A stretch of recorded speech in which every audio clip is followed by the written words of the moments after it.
bergère et le ramoneur. Avez-vous jamais vu une de ces armoires antiques, toutes noires de vieillesse? C'était précisément une de ces armoires qui se trouvait dans la chambre.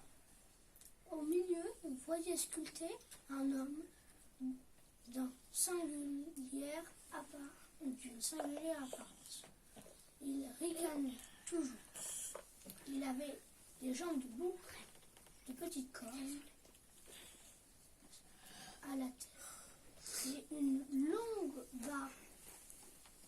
Les enfants l'appelaient le grand général commandant en chef Jean de Bouc.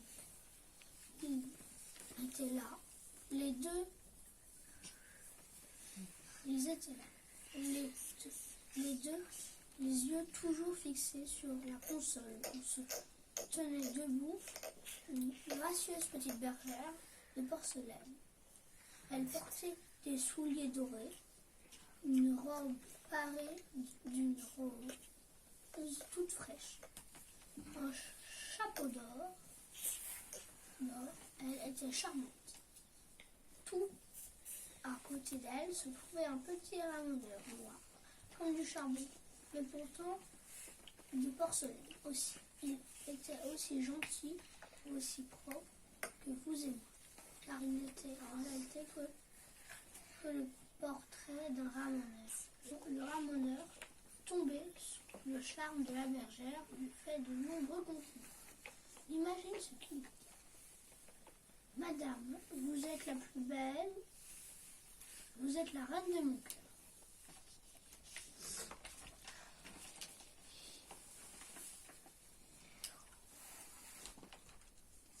Oh là là là là. Chapitre 2. Il tenait son échelle sous son bras, et sa figure était rouge et blanche. Il touchait presque la bergère. On les avait placés où ils étaient, et là où on les avait posés. Ils étaient fiancés. Aussi l'un convenait très bien à l'autre. C'étaient de jeunes gens, faits de la même porcelaine, et tous deux également faibles et fragiles. Non loin d'eux se trouvait une autre figure, trois plus grande, c'est le vieux chinois. Il savait hocher la tête. Lui aussi était en porcelaine et prétendait être le grand-père de la petite bergère. Mais il n'avait jamais pu le prouver.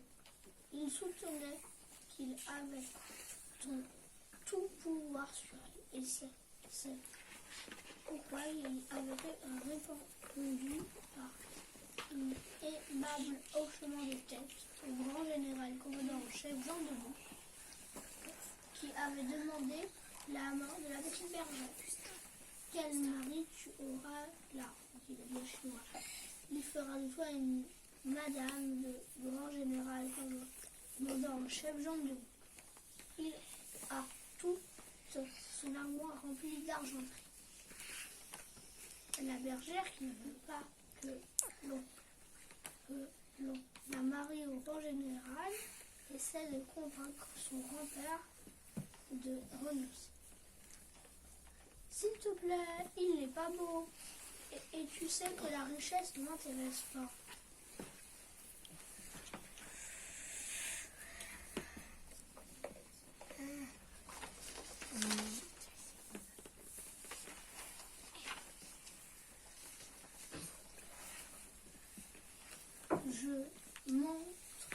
Je n'entrerai jamais dans cette sombre armoire, dit la petite bergère.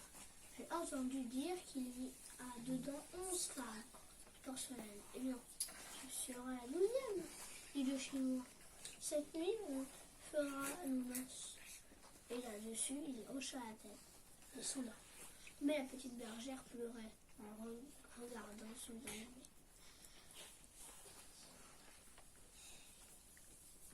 Le ramoneur.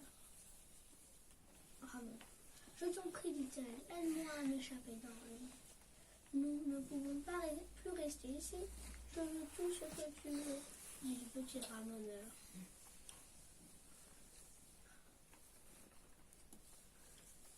Sauvons-nous tout de suite, pourvu que nous descendions heureusement de la console, dit-elle.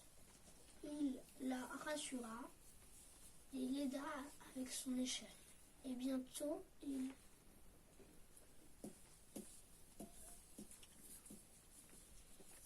atteignirent le plancher. Mais en se retournant vers la vieille armoire, ils virent que tout y était en révolution.